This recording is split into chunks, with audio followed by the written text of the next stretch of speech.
Kita lagi bangkrut, lagi terlilit utang. Allah uji imannya. Datang orang minta bantuan. Dalam kondisi seperti itu kata Allah, qaulun ma'ruf. Tetap ucapkan kata-kata yang santun. Maaf ya, saya belum punya. Insya Allah kalau saya punya, saya akan bantu satu waktu. Bukan kamu tidak tahu diri ya. Saya sudah begini dan begitu. Nah, ini Allah perintahkan nih, adabnya. Ini masuk dalam adab nomor 3-nya. Adab nomor 1 tadi tidak menyakiti. Ya, tidak menyebut-nyebut, tidak menyebut pemberian, tidak menyakiti hati penerima, dan juga membalas dengan perkataan yang baik di saat kita lagi tidak mampu. Maaf saya belum bisa sekarang, nanti saya bantu lagi ya. Dan atau bahasa-bahasa yang semisalnya.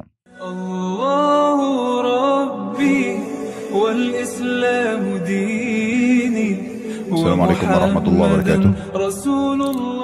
Alhamdulillah, selalu saja lisan kita memuji dan memuja Allah subhanahu wa ta'ala. Tidak ada sesuatu yang seharusnya setiap muslim merasa paling bahagia dalam hidupnya dibandingkan kalau dia diberikan peluang dan kesempatan untuk tunduk dan beribadah kepada Allah subhanahu wa ta'ala. Ini tidak semua hamba-hambanya diberikan kesempatan. Oleh karena itu di saat Allah subhanahu wa ta'ala memilih kita seperti ini bisa menjadi jemaah haji dan juga bisa menghabiskan waktu di kota yang mulia. Ini kota nomor 1 umat Islam, kota Makkah Al-Mukarramah.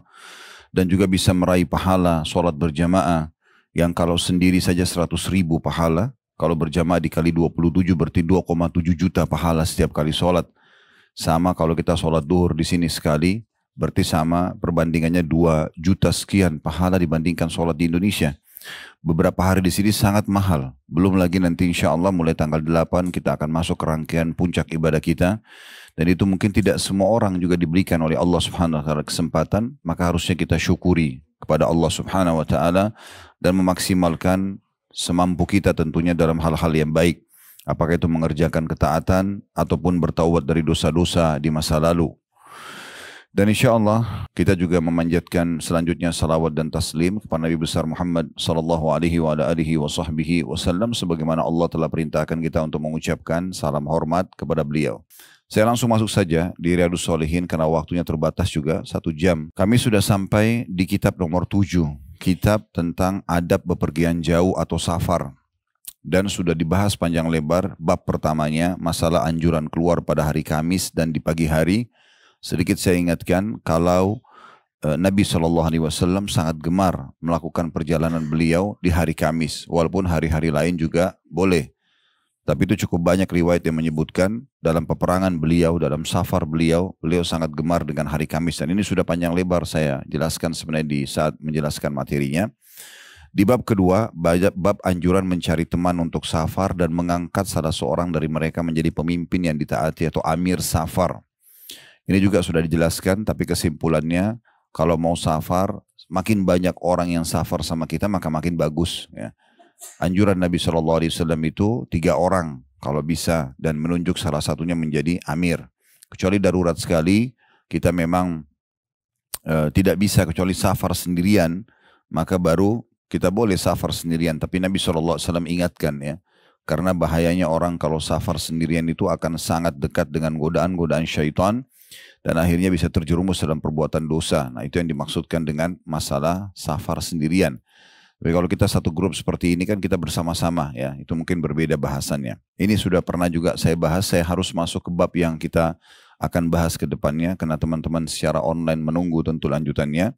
Jadi bagi jemaah haji saya kasih gambaran umumnya saja. Kemudian bab ketiganya juga itu sudah kita bahas tentang bab adab berjalan, singgah, menginap dan tidur dalam safar. Anjuran berjalan di malam hari, bersikap lemah lembut dengan hewan tunggangan, memperhatikan kebutuhannya, perintah kepada pemiliknya yang melalaikan haknya agar memberikan haknya, dan bolehnya membonceng di atas hewan tunggangan selama hewan itu kuat.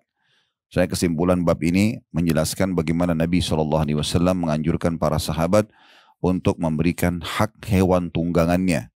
Dan pada kesempatan itu sudah saya jelaskan kalau di masa sekarang mungkin sudah jarang orang menunggangi kuda, unta, tapi tetap mobil, motor, kendaraan ini juga diberikan haknya.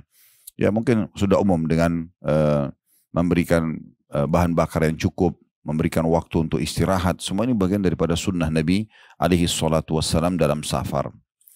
Dan kita akan masuk bab sekarang yang keempat dalam kitab ini, dan ini tepatnya bab nomor 169 dari awal belajar, yaitu bab masalah membantu teman.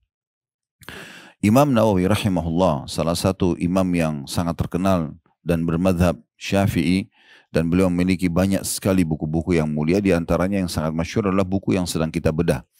Dan alhamdulillah, alladzi bi ni'mati tatimmus shalihat, yang segala puji dan puja kehadirat Allah Subhanahu wa taala karena semua nikmat dan semua kebaikan tersempurnakan ya dengan izinnya.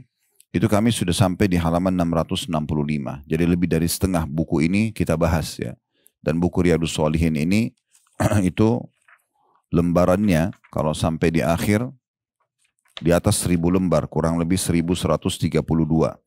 Jadi masih ada hampir atau lebih dari 500 lembar yang akan dibahas insya Allah dari buku ini.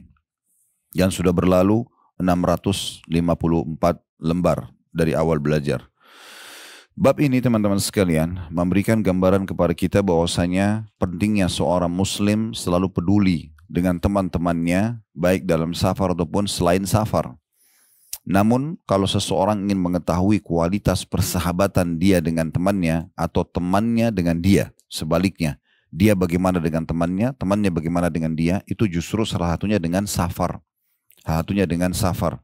Makanya ada seseorang pernah datang kepada Umar radhiyallahu anhu dan berkata, "Ya Amir Mu'minin, ini adalah sahabat dekat saya." Lalu Umar mengatakan, "Apa kau pernah safar dengan dia?" Maka orang itu mengatakan, "Belum." Kata Umar, "Kalau begitu kau belum mengenalnya." Orang kalau safar itu akan kelihatan sifat-sifat aslinya. Karena dia letih, dia harus butuh pengorbanan, mendahulukan temannya, membantu temannya yang sedang butuh, kemudian mengeluarkan biaya. Semua ini adalah pengorbanan-pengorbanan dalam safar. Dan safar dalam Islam dibolehkan.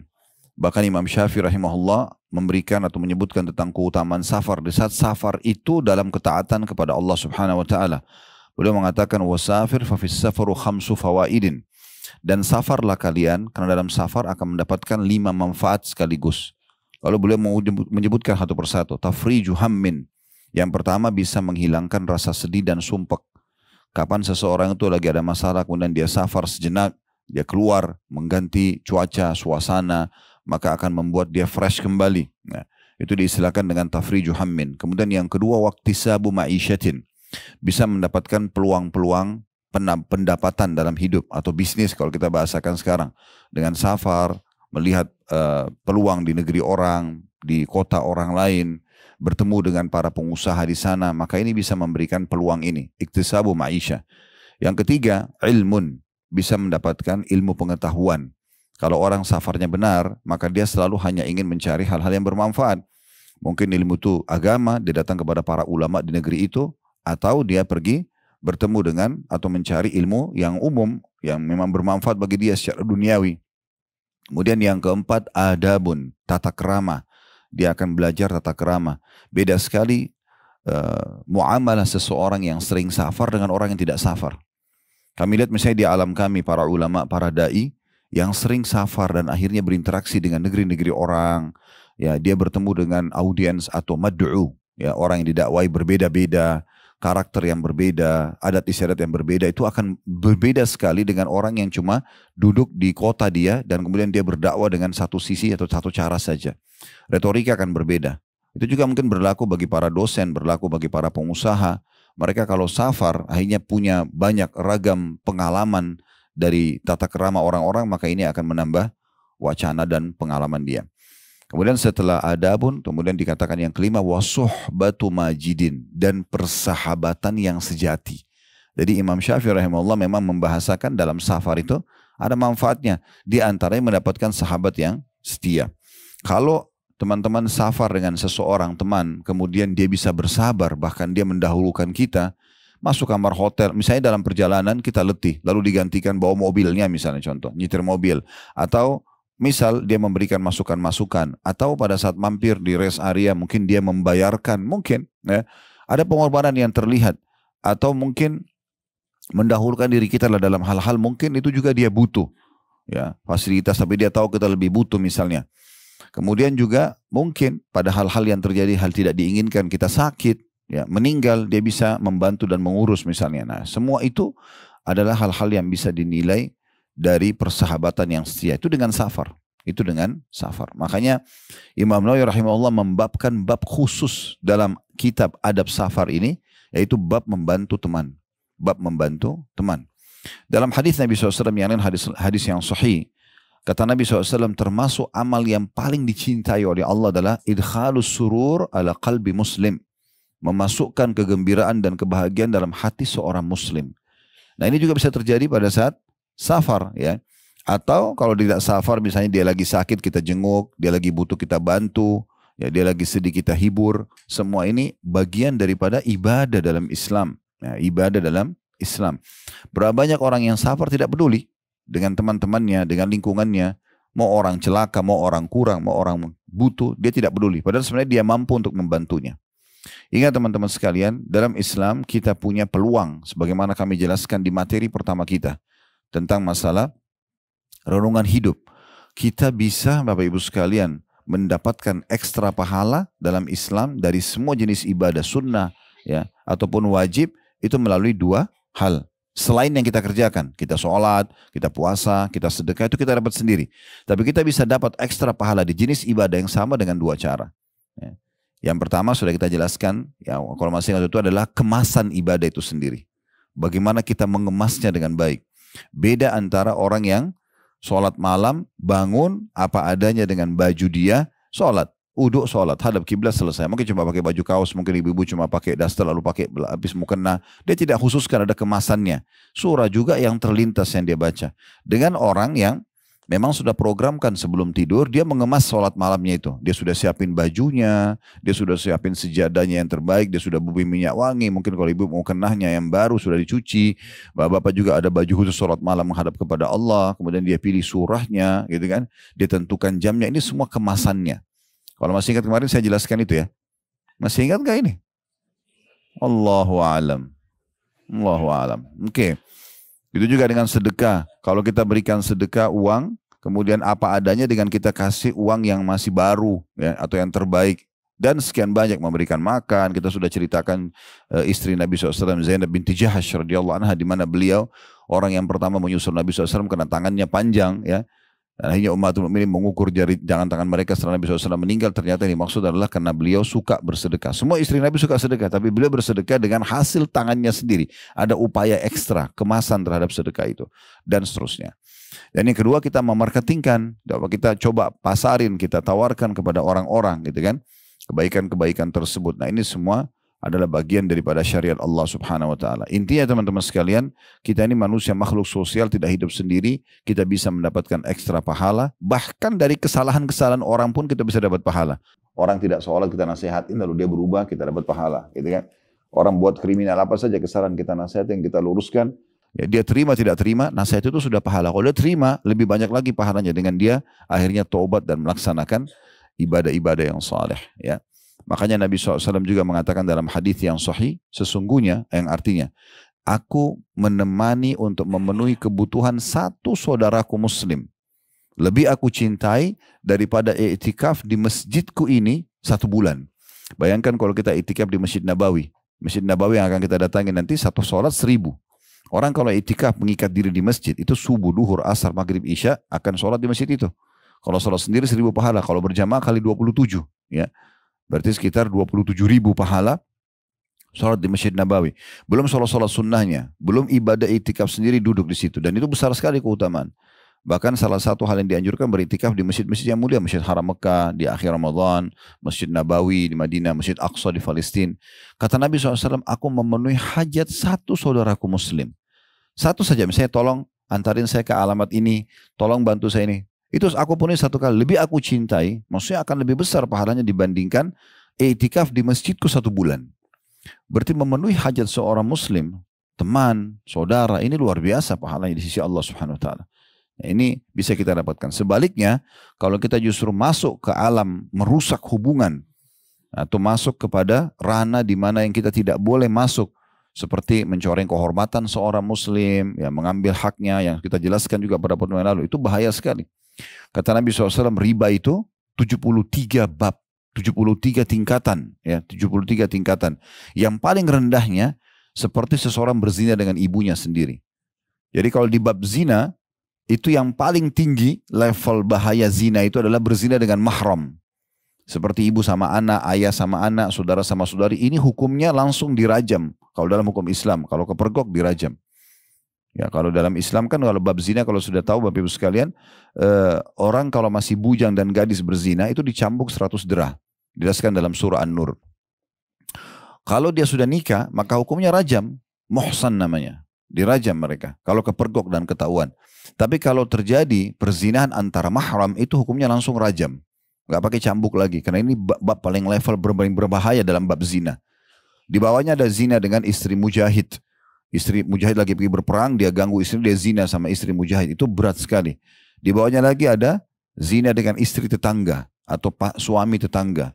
Ya, itu waktu ditanya kepada Nabi SAW, dosa zina, dosa apa yang termasuk berat di sisi Allah adalah engkau berzina dengan pasangan tetanggamu. Nah, tetangga orang yang paling dekat yang harus kita berbuat baik. Ya, tapi bukan malah berzina, itu termasuk. Baru masuk zina secara umum. Orang ke tempat naudzubillah pelacur atau ketemu orang zina. Ini jadi bab zina itu tertinggi adalah bab dengan zina dengan mahram. Tapi kalau dipertemukan dengan riba, maka bab tertinggi zina itu menjadi bab terendahnya riba. Karena kata Nabi SAW, riba 73, tingkatan yang paling rendah seperti berzina sama ibu sendiri. Yang tertingginya bab zina.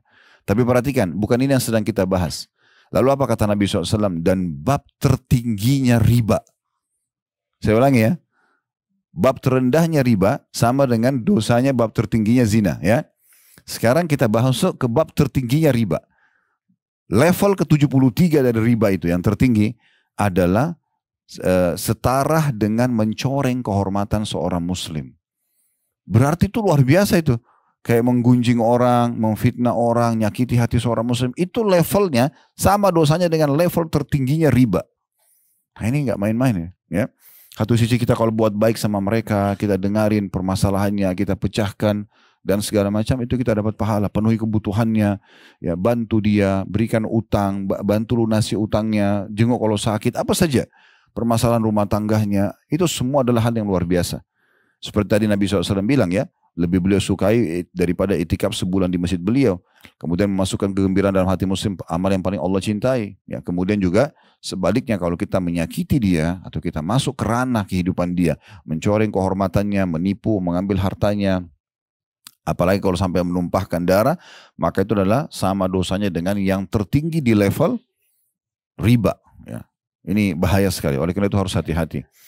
Baik, kita akan masuk teman-teman sekalian membaca dalil-dalil yang diangkat oleh Imam Nawawi rahimahullah dalam bab ini. Dan saya berharap semua jemaah haji kita tentunya berharap nanti setiap hari Kamis ya, itu bisa ngikutin kajian ini ya.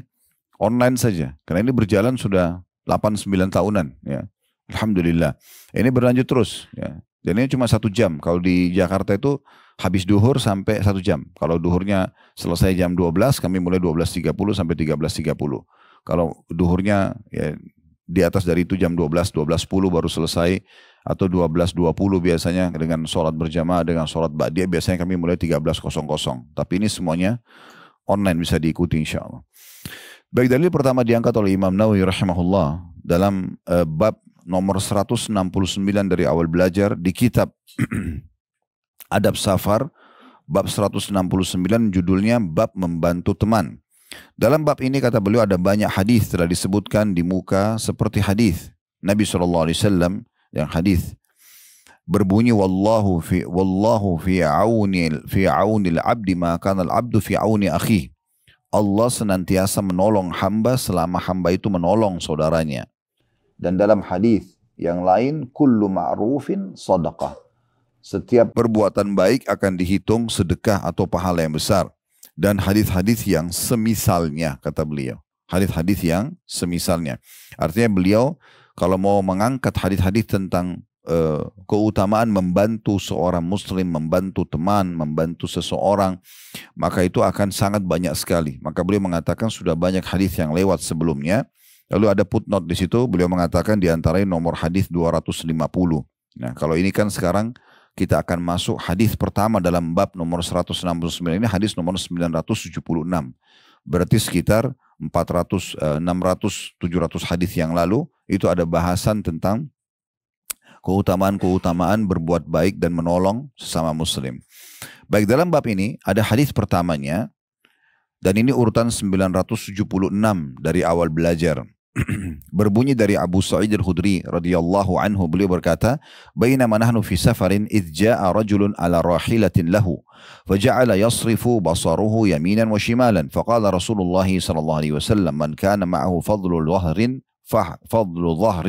falya'ud bihi ala man la dhahra lahu wa man kana lahu fadlu zadin falya'ud bihi ala man la zada lahu fadhakara min asnafil mali ma dhakarahu hatta ra'ayna annahu la haqqa li ahadin minna fi fadl."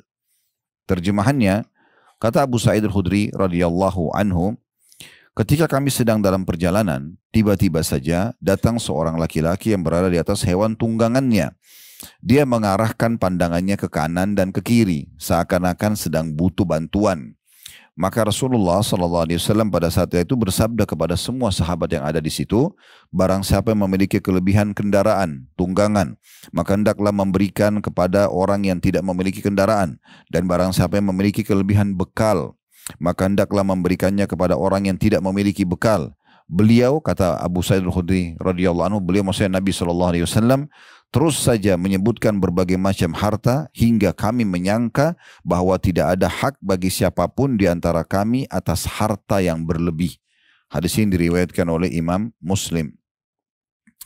Hadis ini teman-teman sekalian memberikan gambaran kepada kita, dan ini metode kami dalam membedah hadis atau kitab-kitab hadis. Setiap ada sahabat atau tabi'in yang menceritakan tentang kronologis hadis, kita akan sebutkan itu sebagai sebuah keutamaan untuk beliau. Di sini Abu Sa'id Al-Khudri radhiyallahu anhu, beliau menceritakan kepada kita tentang kronologis terjadinya penyebutan hadis ini. Ada orang yang tadi datang, dilihat dari jauh, kemudian dia balik kanan dan kiri, terlihat orang itu butuh. Lalu Nabi SAW menyampaikan kepada para sahabat untuk membantu siapa saja yang punya bantuan. Nah, ini kan berarti Abu Sa'id Al-Khudri yang menceritakan kepada kita.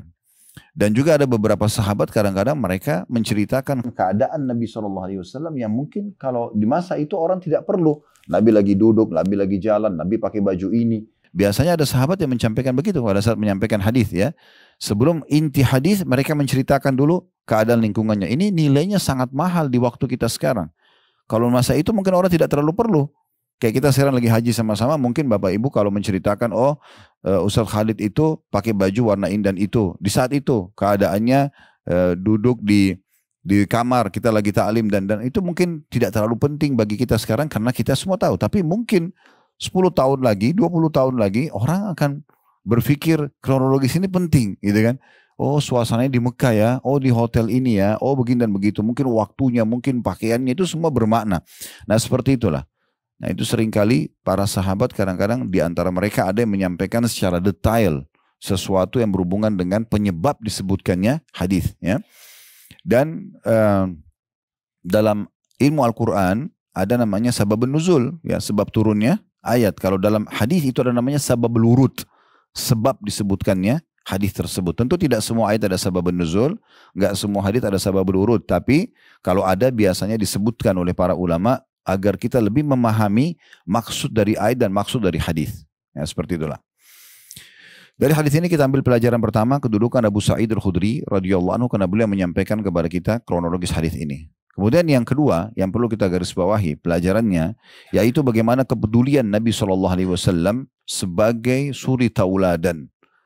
Dan beliau tidak membuang-buang peluang dan kesempatan di saat memang dibutuhkan, beliau langsung menyampaikan. Ini salah satu tradisi Nabi SAW yang luar biasa. Beliau tidak pernah meninggalkan peluang, kesempatan untuk membantu orang kecuali beliau bantu. Bahkan dalam hadis Anas radhiyallahu anhu diriwayatkan oleh Imam Bukhari, salah satu ciri Nabi SAW, beliau tidak pernah menolak siapapun yang meminta kepada beliau. Itu cirinya. Dan kalau Bapak Ibu mau masuk dalam bab tertinggi, dalam bab dermawan dan sedekah, itu adalah tidak menolak siapapun yang minta dari kita. Selama bukan untuk maksiat, kita mengiyakan semuanya. Tapi Ustaz, orang itu kan ulang-ulang, dia saja minta terus, nggak masalah. Bedanya apa kita kasih dia dengan kita kasih orang baru? Intinya sedekah. Malah kalau ada orang yang kerabatnya sering rongrongin dia minta, temannya minta, berarti kan sudah terbuka sumber sedekah dia. Syaitan aja membuat berat dalam hatinya. Sebenarnya itu peluang sedekah sedang ada depan mata kita. Andai saja kita lihat peluang tersebut di hari kiamat, nanti kita akan berharap orang ini akan datang bukan cuma sekali sehari. Mungkin setiap hari beberapa kali, karena melalui orang inilah sedekah kita akan dibawa ke timbangan amal pada hari kiamat. Kan begitu. Makanya Abdullah bin Mubarak, Fudail bin Iyad, dan banyak ulama-ulama tabi'in di masa dulu, mereka itu kalau memberikan sedekah kepada orang dan dibawa pergi, mereka senyum lebar. Sambil mengucapkan kata-kata dengan orang di sekitarnya, lihatlah orang-orang ini pergi ke timbangan amal, membawa amal-amal kami tanpa diupah sedikit pun. Sekarang Bapak Ibu kasih sedekah kepada seseorang 1 juta rupiah. Ini kan secara kasat mata dia dapat angka nilai 1 juta, kan gitu. Dia dapat uang fisik 1 juta itu. Tapi kita harus pahami baik-baik teman-teman, dalam Islam bukan itu yang sedang dilihat. Bukan fisik yang kita kasih, tapi apa yang kita dapat sebagai feedback nilainya, ya. Jadi kayak misalnya dia 1 juta, dia kan habis tuh pakai beli makanan, beli baju, bayar utangnya, selesai. Tapi kita dalam Islam tidak kehilangan nilai 1 juta itu. Itu akan dibawa ke timbangan amal melalui dia. Kalau tanpa dia mungkin tidak bisa dibawa ke timbangan amal, ya kan? Maka dibawa ke timbangan amal, dan bukan sampai di situ. Akan Allah lipat gandakan sebagaimana Allah berfirman, "Man ja'a bil hasanati falahu asyru amsalihha." Siapa yang berbuat 1 kebaikan maka Allah akan lipat gandakan 10 kali lipat. Jadi ini keutamaan yang luar biasa. Maka sifat kedermawanan yang benar adalah betul-betul dia lihat nilai yang akan dia dapat, bukan siapa yang menerima. Tidak penting siapa yang menerima sedekah kita. Tidak penting siapa yang menerima bantuan kita. Yang penting adalah nilai bantuan itu akan kita dapatkan. Makanya ada seorang tabi'in namanya Rabi' ibn Huthaim rahimahullah. Rabi' ibn Huthaim ini Bapak Ibu sekalian, beliau pernah duduk dengan 2 muridnya. Karena orangnya lagi berhadapan dengan tamu, atau ada tamunya datang, 2 orang murid beliau, maka istrinya membuatkan makanan yang sangat mewah di saat itu, namanya halwa. Tapi halwa ini dalam bahasa Arab artinya manis-manisan, ya. Tidak semua halwa itu sama. Ya, hampir semua yang manis diistilahkan dengan halwa, biasanya permen apa segala macam itu dinamakan halwa. Tapi di masa itu ada jenis makanan di mereka namakan halwa, adonannya itu sangat istimewa, bahan-bahannya eksklusif. Jenis-jenis kacang-kacangan yang dicampur juga situ bagus, dicampur dengan madu dan segala macam. Intinya dia makanan biasa dimakan oleh orang-orang yang punya kemampuan dan kelas-kelas raja. Istrinya Rabi membuat itu. Lalu anaknya disuruh bawa keluar. Begitu dibawa keluar, dihidangkan di depan Rabi. Dan baru saja Rabi ingin memakannya, juga mempersilakan kedua tamunya, tiba-tiba ada yang ketuk pintu rumah. Tiba-tiba ada yang ketuk pintu rumah beliau. Lalu beliau beri isyarat kepada anaknya, coba buka pintu itu. Lalu anaknya buka, waktu dibuka Bapak Ibu sekalian, di depan pintu ada orang gila. Bukan orang biasa, orang gila. Digambarkan orang itu gila, acak-acakan rambutnya, bajunya kotor. Seperti kita tahu keadaan orang gila karena mereka tidak sadarkan diri, subhanallah. Semoga Allah selamatkan kita dari penyakit ini tentunya, ya. Allahumma amin. Maka orang gila itu memberikan isyarat dengan tangannya minta makan. Rabi' ibn Huthaim rahimahullah tunjuk anaknya, suruh ambil halwa ini, makanan mewah ini, kasih ke orang gila itu. Maka anaknya datang, ambil. Karena halwa itu sudah dipotong-potong sama ibu si anak ini, istrinya Rabi. Maka dia berpikir dia bawa ke sana untuk dia kasih 1 potong. Tapi subhanallah orang gila juga tahu makanan enak. Gitu, ya. Waktu dia lihat makanan itu, orang gila itu ambil semua 1 piring, semuanya dimakan habis. Digambarkan dalam cerita ini, begitu ceritanya, itu saking lahapnya orang gila itu makan sampai netes-netes air liurnya dan habis. Begitu habis, dilempar piringnya, dia pergi gak terima kasih. Orang gila. Anaknya Robi ambil piring itu dalam kondisi dia jengkel sama orang gila ini gitu. Terus dia masuk, lalu dia datang ke ayah, lalu dia mengatakan kepada ayahnya, "Wahai ayahku, tadi itu yang minta-minta orang gila." Apa bahasa anaknya? Dia tidak tahu nilainya makanan yang kita kasih. Ini garis bawahi penting sekali, ya. Dia tidak tahu nilainya makanan yang kita kasih. Andai saja tadi Anda suruh saya untuk mengambil makanan apapun di dapur, dia akan makan. Dia kan target cuma hilangin lapar. Kenapa harus halwa ini? Apa jawaban Rabi? Perhatikan orang kalau punya ilmu dan iman, subhanallah. Ini saya ulang-ulang sampaikan di pengajian karena bagi saya ini motivasi yang sangat besar buat saya. Dia mengatakan, "Wahai anakku, kalau dia orang gila itu tidak tahu nilainya makanan itu, Allah tahu nilainya." Lalu dia membacakan firman Allah SWT, "Lan tanalul birra hatta tunfiqu mimma tuhibbun." Kalian tidak akan mungkin mencapai puncak daripada balasan kebaikan sampai kalian infakkan apa yang kalian paling cintai. Jadi Rabi' ibn Huthaim rahimahullah tidak lihat orang gilanya, nggak penting siapa yang terima, tapi bagi dia sedekah yang saya kasih. Siapapun yang terima, yang penting yang terbaik saya kasih, ini yang sedang saya targetkan pahalanya di sisi Allah Subhanahu wa taala. Nah, seperti itu, ya. Nah, kalau kita paham ini, kita akan betul-betul siap untuk bisa memberikan yang terbaik kepada siapapun. Toh nilainya akan kita terima di sisi Allah SWT, bahkan dilipat-lipat gandakan. Bab sedekah ini teman-teman, di dalam surah Al-Baqarah disebutkan belasan ayat berhubungan dengan masalah sedekah, ya, karena ini ada singgungan tentang masalah Nabi SAW waktu lihat orang itu kiri kanan dan beliau peduli sekali, langsung beliau menyuruh para sahabat untuk ayo siapa yang punya kelebihan tunggangan, unta, kuda, kalau kita sekarang tuh mobil, motor, siapa yang punya, kasih kepada orang yang butuh. Gitu. Kamu sudah punya pakai, yang lain kasih ke orang, seperti itu. Siapa yang punya kelebihan bekal makanan, pakaian, kasih kepada orang yang butuh, jangan numpuk-numpuk, gitu ya. Bagi kepada orang. Apa kata Abu Sa'id Al-Khudri? Nabi SAW sebutkan berulang-ulang, ya, beberapa jenis yang lainnya, kan tadi tunggangan, bekalan, mungkin yang lain-lain, rumah, tanah, perkebunan, Nabi sebutin banyak berbagai macam jenis harta, sampai kata Abu Sa'id, kami sampai menyangka tidak ada lagi orang muslim punya kelebihan terhadap hartanya terhadap muslim yang lain. Artinya semua orang muslim juga punya hak terhadap harta dia, karena Nabi SAW motivasi, kasih, sebelum menyesal, gitu kan. Pakai yang sesuai kebutuhan, sisanya sedekahkan, itu luar biasa. Baik, dalam hal ini saya ingin mengingatkan kita tolong buka aplikasi Al-Quran dalam surah Al-Baqarah tentang masalah sedekah, ya, dimulai dari ayat 261. Al-Baqarah surah nomor 2 ayat 261, saya bacakan ayatnya. Ini belasan ayat berisikan tentang sedekah, motivasinya dan bagaimana adab-adabnya. Selalu ulang-ulangi ayat ini nanti Bapak Ibu sekalian. Kalau baca, mumpung sekarang saya bacakan dengan terjemahan, nanti Bapak Ibu jadi bisa renungi, ya. Belasan ayat ini. Yang pertama ayat 261. Allah berfirman, "Matsalul ladzina yunfikuna amwalahum fi sabilillah kamatsali habbatin ambatat sab'a sanabila fi kulli sumbulatin mi'atu habba wallahu yudha'ifu liman yasha wallahu wasi'un alim." Perumpamaan nafkah yang dikeluarkan oleh orang-orang yang menafkahkan hartanya di jalan Allah, bersedekah maksudnya di jalan Allah, adalah serupa seperti sebutir benih yang menumbuhkan 7 bulir. Dan pada tiap-tiap bulir ada 100, ya, biji. Apa maknanya? Sedekah satu, balasannya 700 kali lipat. Seperti satu benih, ada 7 bulir, lahir dari satu benih itu, dan satu bulirnya ada 100 biji. Ya. Lalu apa kata Allah? Allah melipat gandakan ganjaran bagi siapa yang dia kehendaki.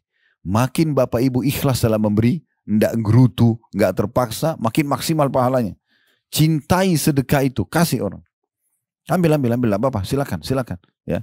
Seperti itu dalam Islam dianjurkan. Allah melipat gandakan, ya, pahala sesuai yang dia kehendaki kepada siapa yang dia kehendaki, dan Allah maha luas karunia-Nya. Yang memerintahkan untuk sedekah itu Allah pencipta alam semesta, yang paling luas karunia-Nya. Engkau berikan sekarang 100 juta, dia akan kasih kamu lebih daripada itu, kan gitu. Berlipat-lipat ganda. Lagi maha mengetahui apakah orang ini kerjakan karena ikhlas atau tidak, punya dengan keimanan atau tidak. Ini ayat luar biasa. Ayat 262-nya masih masalah sedekah.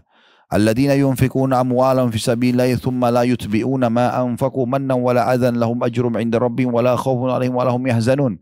Adab sedekah Bapak Ibu sekalian. Perhatikan. Orang-orang yang menafkahkan hartanya di jalan Allah, kemudian mereka tidak mengiringi apa yang dinafkahkan itu dengan menyebut-nyebut pemberiannya. Kamu kan sudah saya bantu, kamu sudah saya kasih. Ya, perhatikan. Karena ingat, yang kita sedang bantu, dia hanya didatangkan oleh Allah perantara agar bisa kita sedekah dan sampai ke timbangan amal. Jangan sakiti hatinya orang itu. Gak ada urusan. Ikhlas karena Allah itu. Perhatikan, ini syarat yang pertama. Syarat yang kedua, dalam adab masalah sedekah supaya diterima sama Allah, selain tidak menyebut-nyebut pemberian, dengan tidak menyakiti perasaan si penerima. Jadi kita sudah memberi, kita jaga perasaan dia lagi. Tidak menyakiti. Mereka, orang-orang yang seperti ini, bisa menjaga dua hal, tidak menyebut-nyebut pemberiannya, tidak menyakiti hati orang penerima, mereka akan memperoleh pahala di sisi Tuhan mereka, maksudnya maksimal. Tidak ada kekhawatiran terhadap mereka, maksudnya terhadap balasan dan ganti yang Allah kasih dari harta yang mereka keluarkan, dan tidak pula mereka bersedih hati. Maksudnya mereka akan terima nanti balasannya di hari kiamat, jadi tidak perlu mereka sedih dengan itu. Jangan yang mereka sudah keluarkan ya. 263-nya. Ini ayat-ayat sudah turun 1400 tahun sekian yang lalu ya. Qaulun ma'rufun maghfiratun khairun min sadaqatin yatba'u hadza wallahu ghaniyyun halim. Perkataan yang baik dan pemberian maaf lebih baik daripada sedekah yang diiringi dengan sesuatu yang menyakitkan perasaan si penerima. Allah Maha Kaya lagi Maha Penyantun. Maksudnya di ayat ini, kalau Bapak Ibu kebetulan lagi tidak punya sama sekali, kita lagi bangkrut, lagi terlilit utang, Allah uji imannya. Datang orang minta bantuan. Dalam kondisi seperti itu kata Allah, qaulun ma'ruf. Tetap ucapkan kata-kata yang santun. Maaf ya, saya belum punya. Insya Allah kalau saya punya, saya akan bantu satu waktu. Bukan kamu tidak tahu diri ya. Saya sudah begini dan begitu. Nah, ini Allah perintahkan nih, adabnya. Ini masuk dalam adab nomor 3-nya. Adab nomor 1 tadi tidak menyakiti, ya, tidak menyebut-nyebut, tidak menyebut pemberian, tidak menyakiti hati penerima, dan juga membalas dengan perkataan yang baik di saat kita lagi tidak mampu. Maaf saya belum bisa sekarang, nanti saya bantu lagi ya. Dan atau bahasa-bahasa yang semisalnya. Selanjutnya 264-nya, ya ayyuhalladzina amanu la tubtilu shadaqatikum bil manni wal adza kalladzi yunfiqu malahu ria'an nasi wa la yu'minu billahi wal yawmil akhir famathalu kamathali safwanin 'alayhi turabun fa asaba wabilun fatarakahu salda la yaqdiruna 'ala syai'in mimma kasabu wallahu la yahdil qaumal kafirin. Hai orang-orang yang beriman, yang merasa punya iman dalam hati, dia bisa tersentuh dengan ini. Allah panggil, janganlah kamu menghilangkan pahala sedekahmu dengan menyebut-nyebutnya. Selalu sibuk sebut-sebut. Bu Ehsan itu sudah saya bantu. Masjid itu saya yang kasih karpetnya, itu yang saya kasih AC-nya, sebut-sebut. Untuk apa? Untuk mendapatkan pujian lisannya manusia yang sepanjang lidahnya. Oh kamu hebat, kamu dermawan. Habis itu apa? Badannya tambah gemuk. Ini orang yang masih suka dengan puji-pujian orang ini. Mau dapat apa dari pujian orang itu? Angin lalu saja. Gak ada manfaatnya. Tapi menghilangkan pahala ibadah kita. Kita kalau bantu orang, kemudian dia pergi, kita tidak terima kasih, nggak apa-apa, nggak usah bilang ini orang nggak tahu terima kasih, nggak perlu. Terima kasih kita harap pahala dari Allah bukan dari dia. Ini harus diperbaikin benar-benar ini, ya. Tentu dalam menyebut-nyebut ini ada sebagian pendapat ulama yang mengecualikan contoh orang tua kepada anak-anak, ya. Misal ada orang tua anaknya sudah dibesarin, sudah dibiayai hidupnya, lalu nggak berbakti. Ayah ibunya bilang, nak.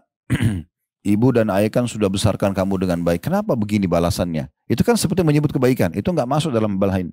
Karena dia punya hak sebagai orang tua. Suami pada istri juga tidak masuk dalam hal ini. Tapi kalau memang murni mengingatkan, kayak misalnya sudah diberikan nafkah, kemudian pengeluaran ekstra, kita tanyakan, kemarin kan sudah saya kasih sekian, ya. Kenapa bisa kurang? Dijelasin sama dia, kemudian kita kalau memang betul kita tambahkan. Nah itu pertanyaan ini kan seperti kemarin saya sudah kasih. Nah gitu. Bahasa ini kan seperti menyebut. Nah ini kalau suami ke istri tidak. Atau seorang pimpinan perusahaan pada bawahannya. Ini saya sudah siapin fasilitas segala macam, saya sudah kasih bonus bulanan, saya sudah kasih begini. Kenapa kok kinerja kalian kurang? Ini kan menyebut kebaikan. Tapi tujuannya bukan untuk menyebut-nyebut, tujuannya agar ayo respon yang sama dong gitu. Jangan sampai saya sudah kasih ini tapi ternyata ini. Yang keempat, pemerintah pada masyarakat. Misalnya satu pemimpin wilayah sudah mengatakan, ini jembatan sudah saya buat ya. Tolong dijaga baik-baik, dirawat. Itu nggak salah. Yang tujuannya untuk memberikan peringatan pada masyarakat. Beda kalau dia tunggangi itu memang untuk riya. Itu lain. Berarti itu dia sudah merusak sendiri amalnya. Tapi kalau hanya sekedar memberikan peringatan itu tidak masalah. Ya. Tapi tetap saja selain daripada ini semua hati-hati. Jadi makin kita tidak menyebut, makin bagus ya. Saya ulangi terjemahannya. Hai orang-orang beriman, jangan kamu menghilangkan pahala sedekahmu dengan menyebut-nyebutnya dan menyakiti perasaan si penerima. Seperti orang yang menafkahkan hartanya karena riya kepada manusia dan tidak beriman kepada Allah. Karena kalau orang riya yang dia butuhkan respon pujian orang. Orang kalau ikhlas tidak butuh itu ya. Dikatakan di sini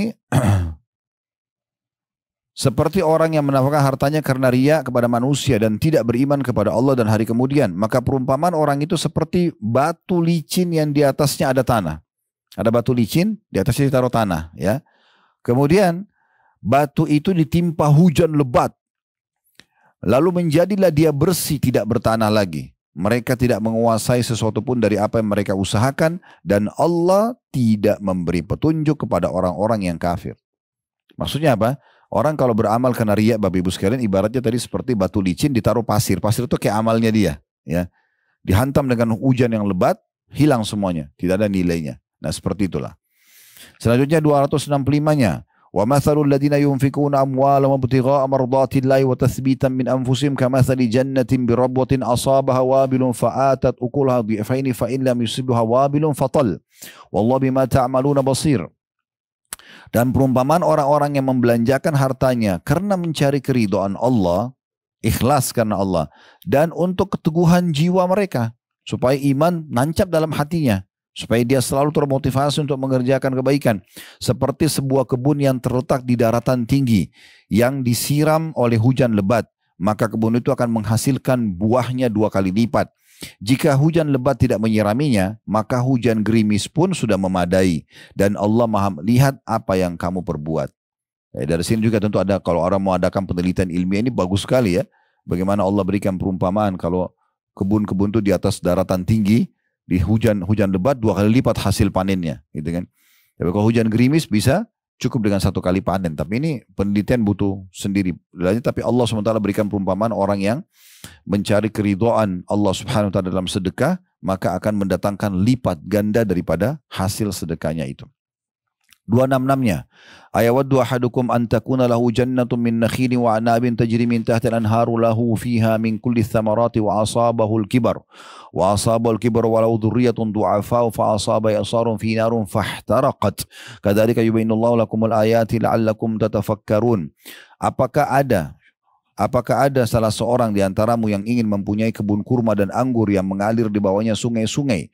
Dia mempunyai dalam kebun itu segala macam buah-buahan, kemudian datanglah masa tua pada orang itu sedang dia mempunyai keturunan yang masih kecil-kecil.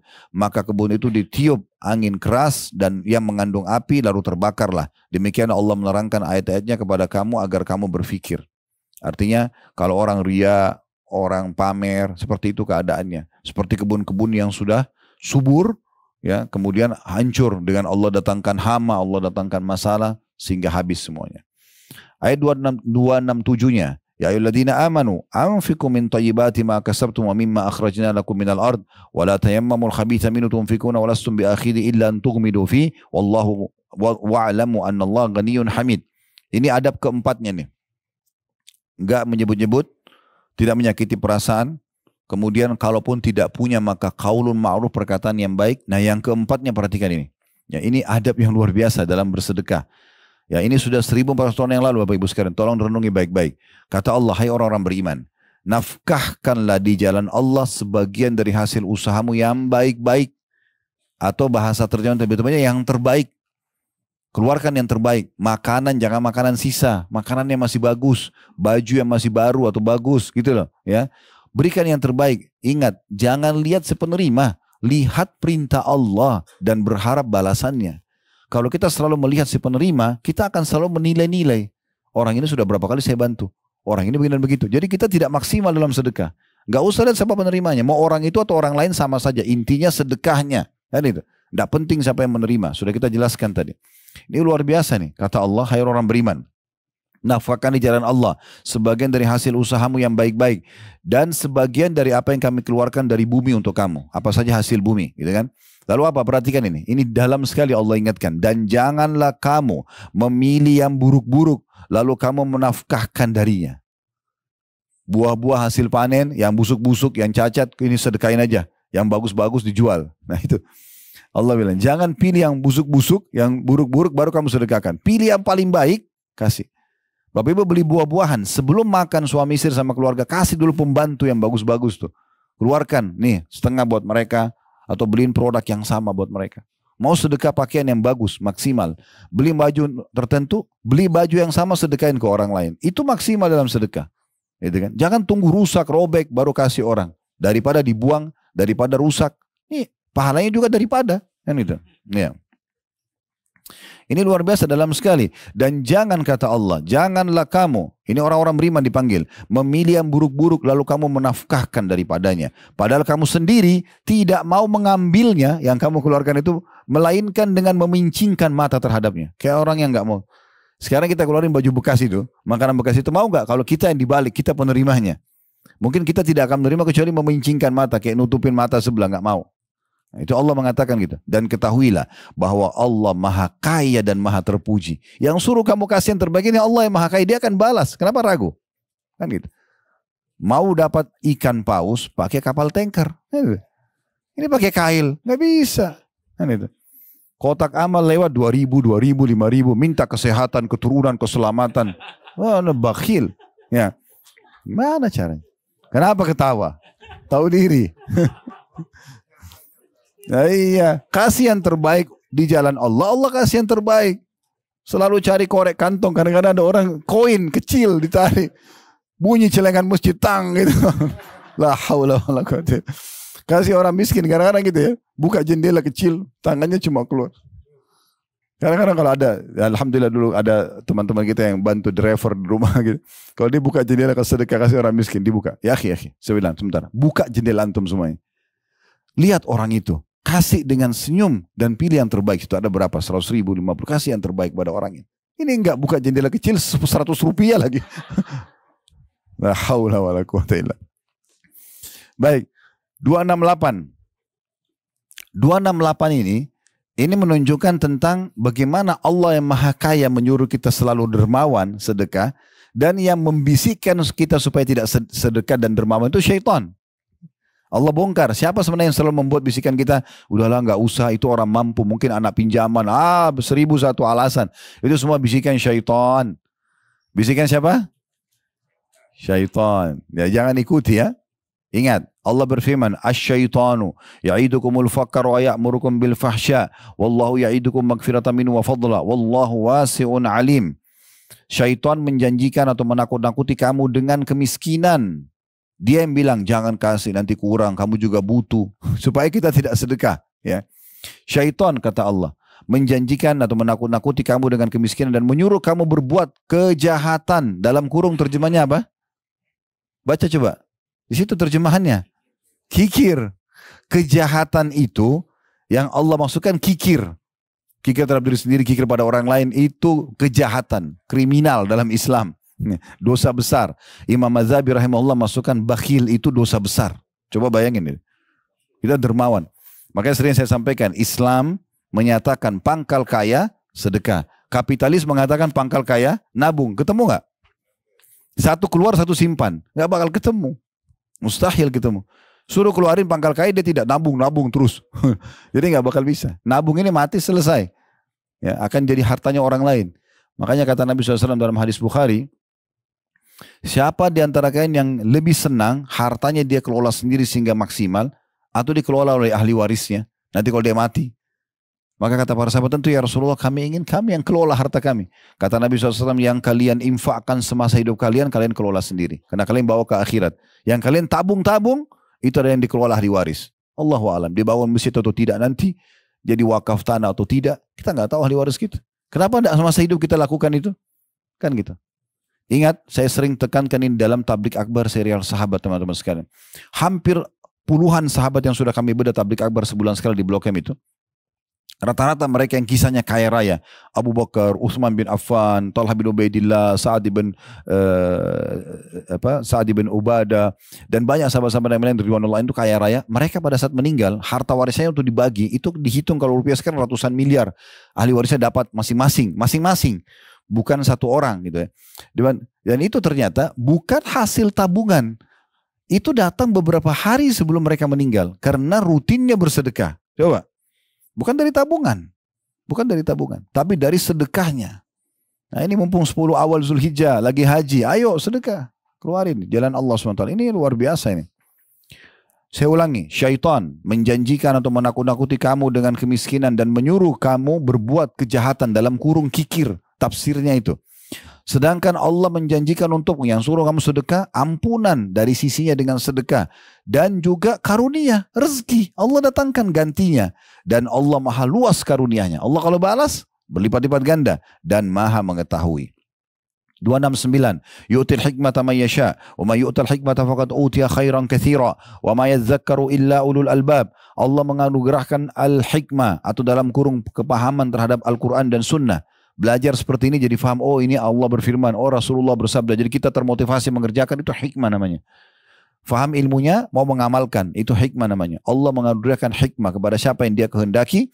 Dan barang siapa yang dianugerahi hikmah, ia benar-benar telah dianugerahi karunia yang banyak. Dan hanya orang-orang yang berakal lah Yang cerdas yang dapat mengambil pelajaran dari firman Allah ini. Dengar, amalin.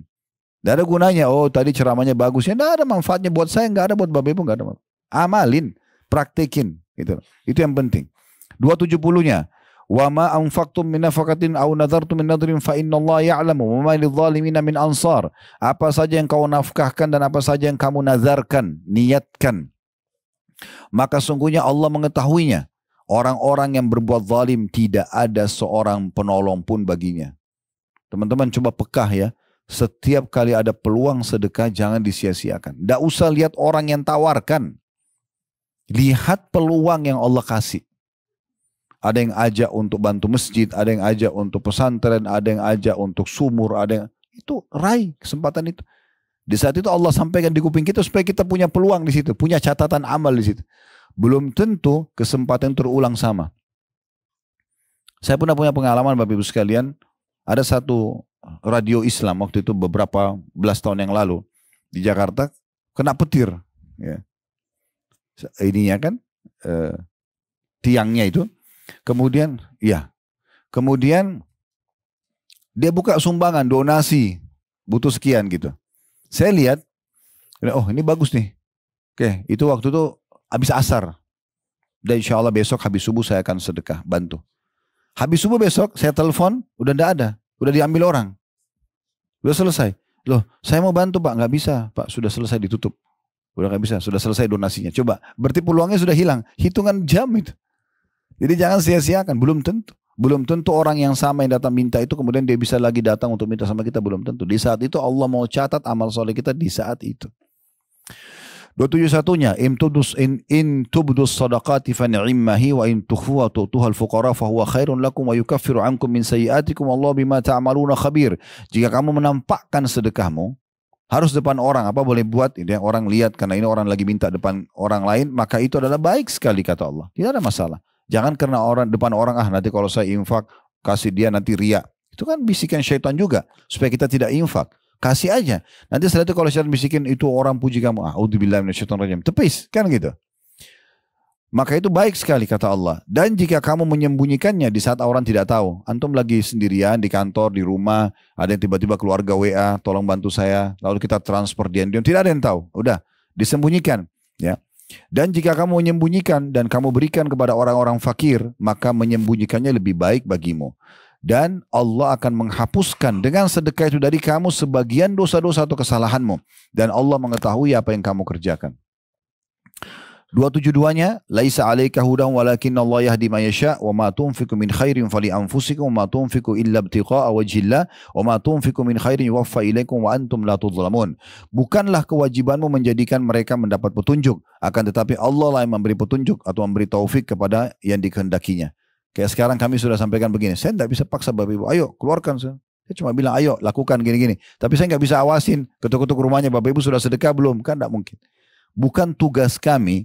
Bukan tugas seorang muslim atau da'i atau seorang alim. Bahkan Nabi Muhammad SAW itu memberikan petunjuk pada orang. Itu Allah yang memberikan petunjuk. Kalau masuk dalam hati kita ingin mengerjakan satu perbuatan, itu Allah yang memberikan hidayah. Ya, jangan disia-siakan. Maka Nabi SAW diingatkan oleh Allah. Bukan kewajiban Muhammad menjadikan mereka dapat petunjuk. Akan tetapi Allah yang memberikan petunjuk atau taufik siapa yang dia kehendaki. Kalau setelah dengar ilmu begini, Bapak Ibu tergerak untuk mengerjakan sampai ajal datang nanti dijadikan sebagai sebuah amal yang konsisten, maka itu petunjuk dari Allah. Dan apa saja harta yang baik yang kamu nafkahkan di jalan Allah, maka pahalanya itu untuk kamu sendiri. Kembali kepada kita sendiri maslahatnya. Dan janganlah kamu membelanjakan sesuatu melainkan karena mencari keridhaan Allah. Jangan cari pujian manusia.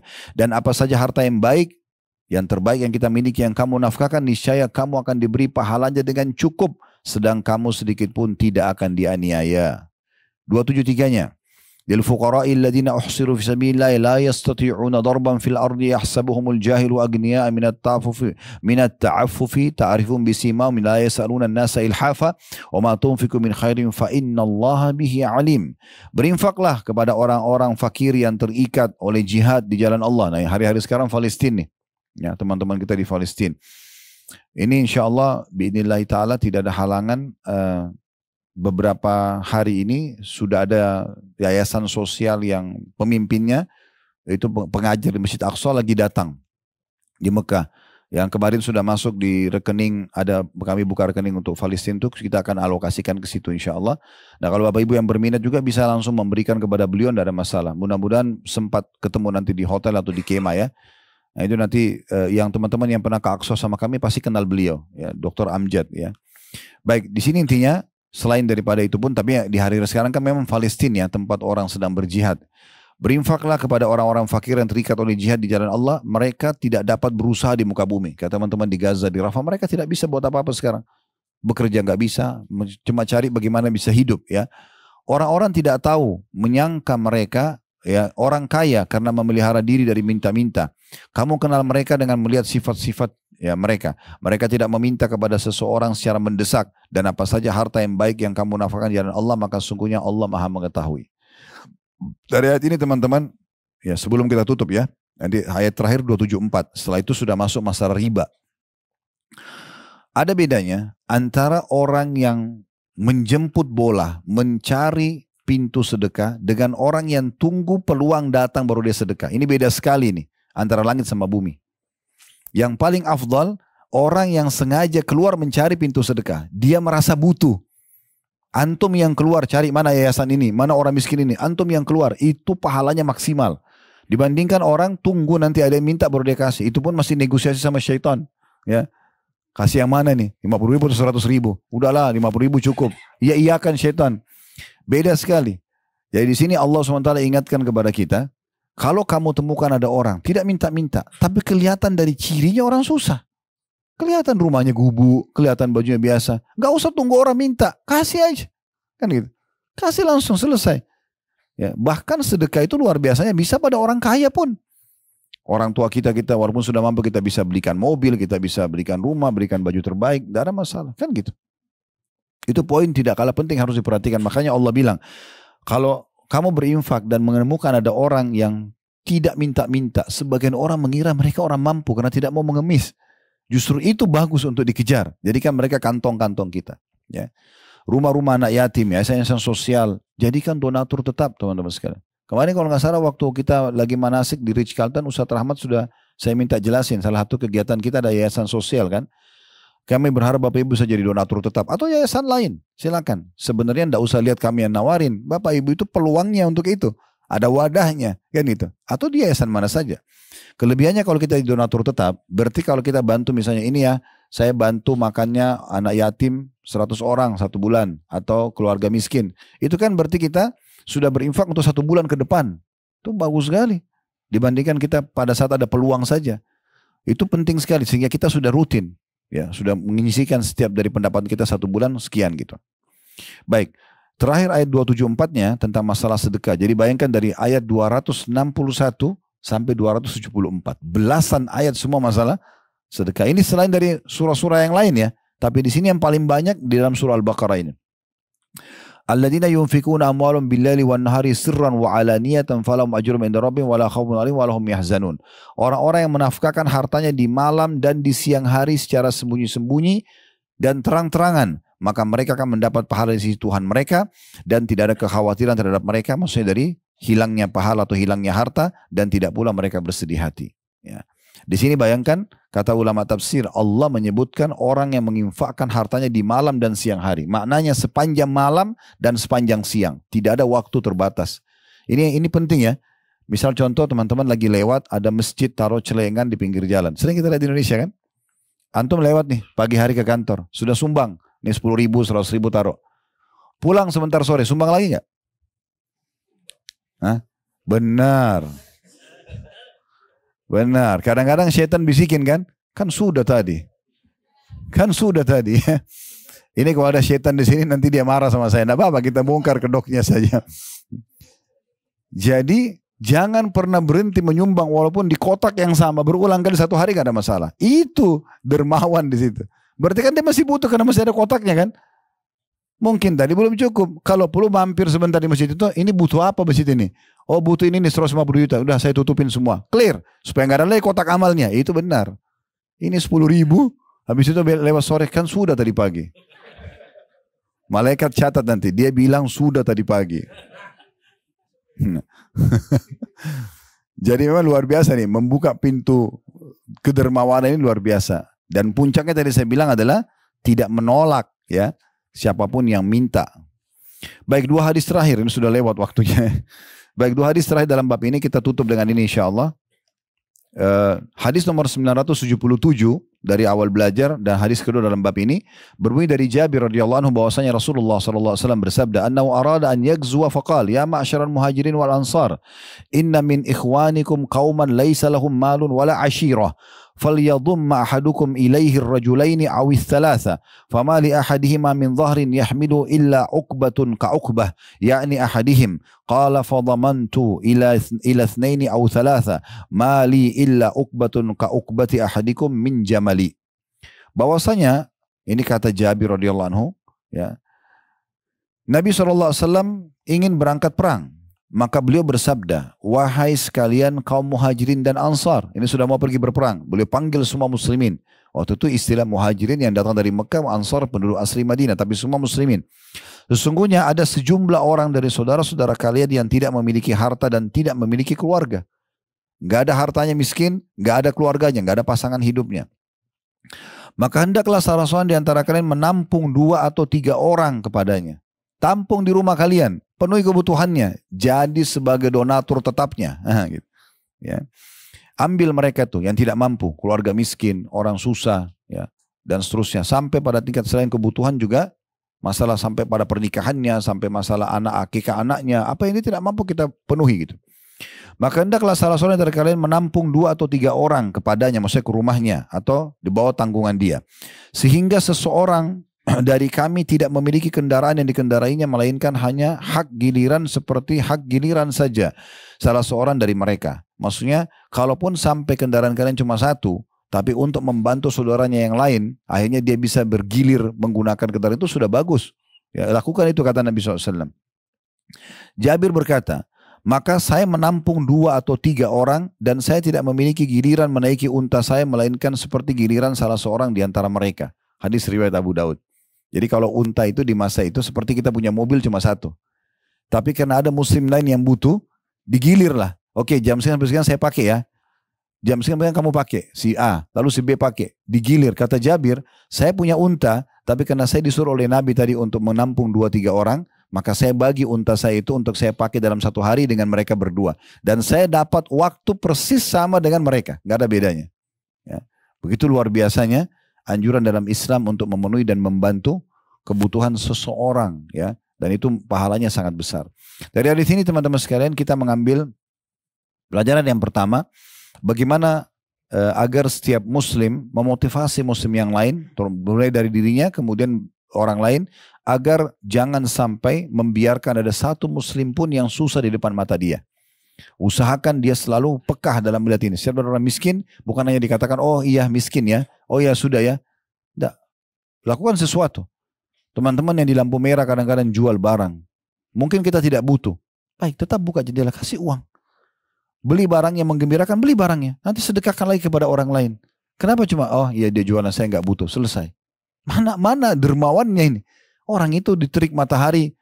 Dari tadi mau jualan harga 5.000, 10.000, 100.000 rupiah. Kenapa nggak dibeli? Gitu. Orang jual gorengan banyak banget itu. Kesian. Kenapa nggak datang tanyain di mana? Kenapa bapak jual gorengan? Turungin waktu sebentar, duduk sama dia, tanya permasalahannya. Jadi mungkin kita bisa dapat informasi rumahnya rusak, kita perbaikin. Anaknya butuh sekolah, kita beasiswakan. Banyak sekali pintu. Masukkan di pesantren, anaknya jadi ulama besar, kita panen pahalanya. Kenapa dibiarkan kemiskinan merajalela ini? Dibiarkan begitu saja. Sudahlah. Bahkan kadang-kadang ada orang melewat di lampu merah yang sama mungkin berbulan-bulan, bertahun-tahun. Orang-orang yang sama minta tidak dibantu. Atau mungkin setan bisikin, kan sudah saya bantu bulan lalu. Tahun lalu. Ini orang-orangnya sama. Biarin sama. Tidak usah lihat orang yang terima. Ya, lihat peluangnya. Ini berulang kita. Peluang, kita dapat peluang. Orang yang dia, yang sama atau orang yang beda. Apa masalahnya? Gak ada masalahnya. Kita sedang mengejar target sedekah kita. Kan gitu. Kalau kita targetnya teman-teman sekalian selalu dapat orang baru sedekah, maka kita susah sekali bersedekah. Karena rata-rata orang sekitar kita tetangga sama, kerabat sama. Mau cari orang baru selalu. Ini susah. Kan gitu. Ya itu poin penting teman-teman sekalian. Itu pelajaran.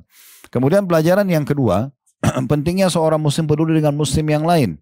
Ya, sampai kalau perlu dia tidak bisa memberikan, maka dia berbagi, share. Ya. Kendaraan seperti tadi kasusnya, Jabir radhiyallahu anhu, beliau mengatakan saya tidak punya kecuali 1 ekor unta. Namun karena saya ingin dapat pahala, maka saya nampung 2 sampai 3 orang dan saya bagi waktu untuk menunggangi ya unta tersebut. Hadis terakhir di sini nomor 978 dari awal belajar berbunyi dari Jabir radhiyallahu anhu, beliau berkata karena Rasulullah sallallahu alaihi wasallam yatakhallafu fil masir fayuzjid dha'ifa wa yurdifu wa yad'u lahu. Rasulullah SAW sering ada di belakang ketika dalam perjalanan. Beliau menggiring orang-orang lemah dan membonceng dan mendoakan mereka. Diriwayatkan oleh Abu Daud. Dari hadis ini kita ambil pelajaran kedudukan Jabir radhiyallahu anhu karena beliau menyampaikan kepada kita hadis ini. Dan yang kedua, bagaimana akhlak dan kedermawanan Nabi SAW. Sebagai pemimpin bukan beliau jalan paling depan, tidak mau tahu apa yang terjadi dengan masyarakatnya, enggak. Beliau seringkali dalam perjalanan bahkan di belakang menggiring, lihat ada orang susah, ada orang butuh bantuan, beliau membantu mereka. Ya, menunjukkan loyalitas beliau kepada orang-orang ini untuk mendapatkan ridha Allah Subhanahu wa taala. Allahu a'lam.